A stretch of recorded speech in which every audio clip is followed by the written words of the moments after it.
Hi there, it's Denise Eckert from the Relaxation Lounge, and I love coming on here and sharing different ideas and techniques to lower the stress and anxiety in your life. I love having amazing guests like today. I have Stacie Boyer, who's a licensed mental health counselor with a master's degree in education. She's in private practice, specializing in depression, anxiety, and PTSD. She's recently written and published a book called You're Not the Boss of Me, which provides tips and tricks and techniques to those struggling with anxiety. She also has a podcast, Stacie, where she offers mental health tips. So welcome, Stacie. Thank you so much for having me. I appreciate it.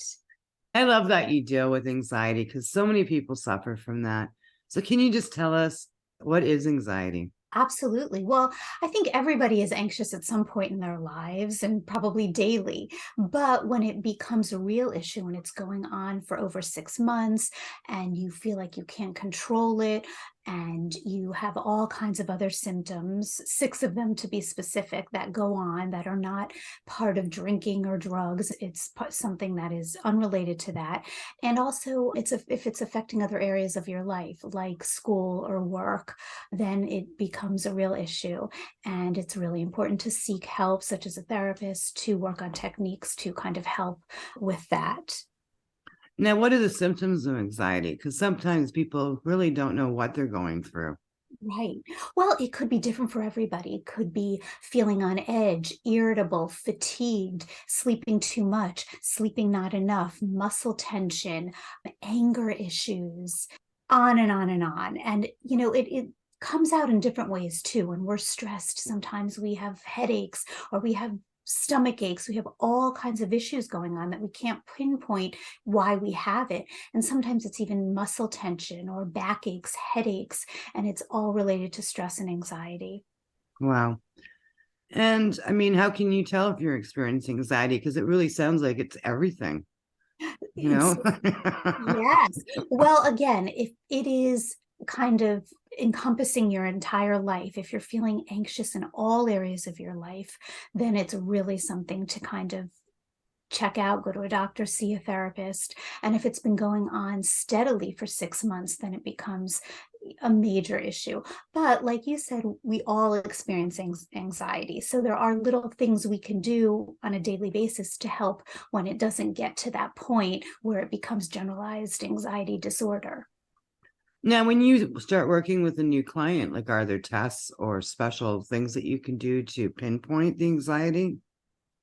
Well, I mean, I don't do specific tests, but we kind of talk about what's going on and what they're experiencing day to day. And sometimes I give activities, sometimes I even give homework, and not everything works for everybody. So, sometimes I'll suggest something or we'll do something and they're like, oh, I don't know.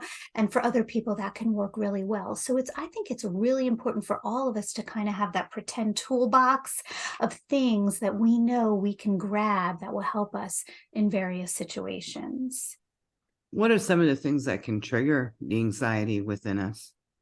Well, and I think that's different for everybody. For example, COVID was a huge trigger for everybody, and we kind of like didn't realize it at first. And people that had never experienced anxiety were experiencing anxiety, and especially then going back out into the world, having anxiety kind of re-entering the world became something, or social anxiety became a really big issue at the time. For all of us, different things trigger it. For example, if we've experienced something externally in our lives, whether it was a traumatic event or even something stressful at work or an argument with a friend or a spouse, these can kind of trigger that. Although it can also be an internal thing, an internal dialogue in our mind that probably isn't accurate, that's triggering anxiety and stress. And what is CBT? Cognitive behavior therapy is very common, and I suggest it to anyone experiencing anxiety.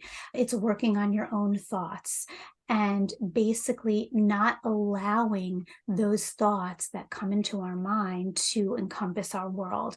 So it's our thoughts cause emotions, which then cause behaviors. So it's stopping those thoughts before it comes an emotion and then becomes a behavior.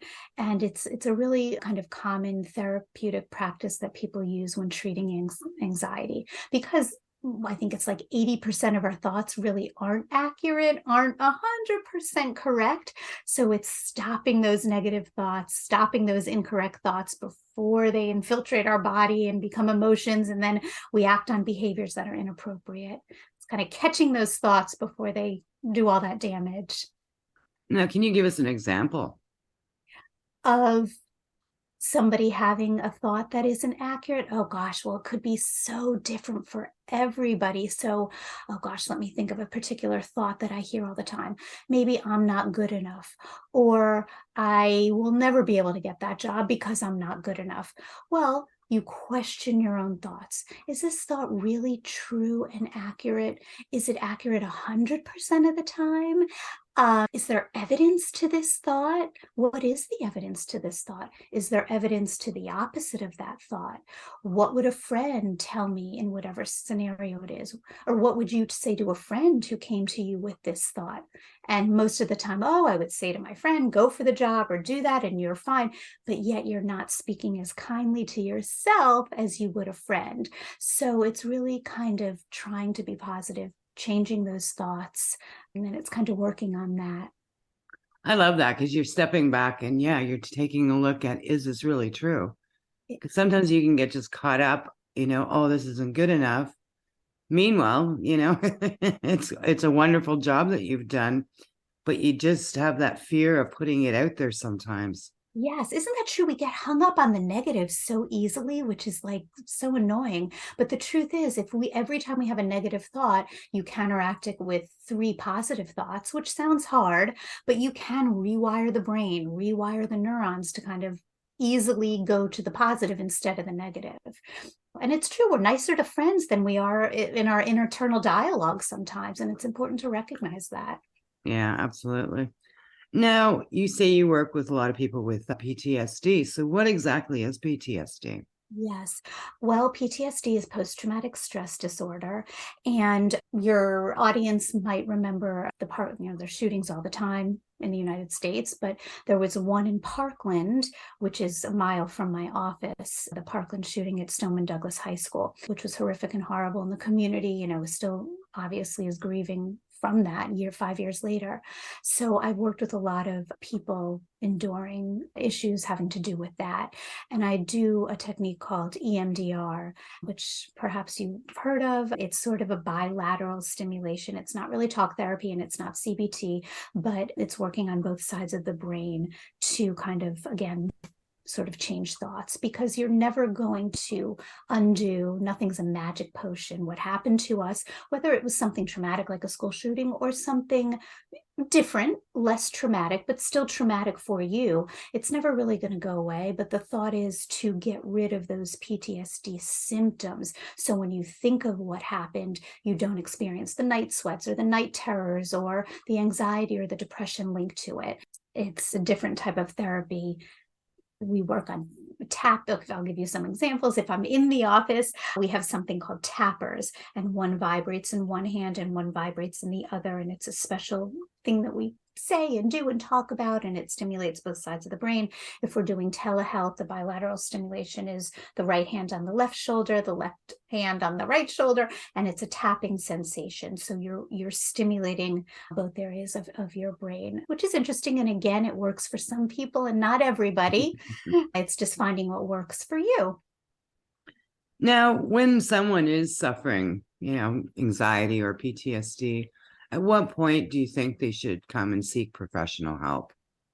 I think when it is, again, pervasive, getting in the way of relationships, of friendships, of husbands, boyfriends, friends, when it is getting in the way of your studies, when it's getting in the way of your work, when it's getting in the way of your sleep, when you are unable to do the routines and things that you once could do, when you stop enjoying things that you used to enjoy, those might be some indicators that it's time. What inspired you to do this type of work?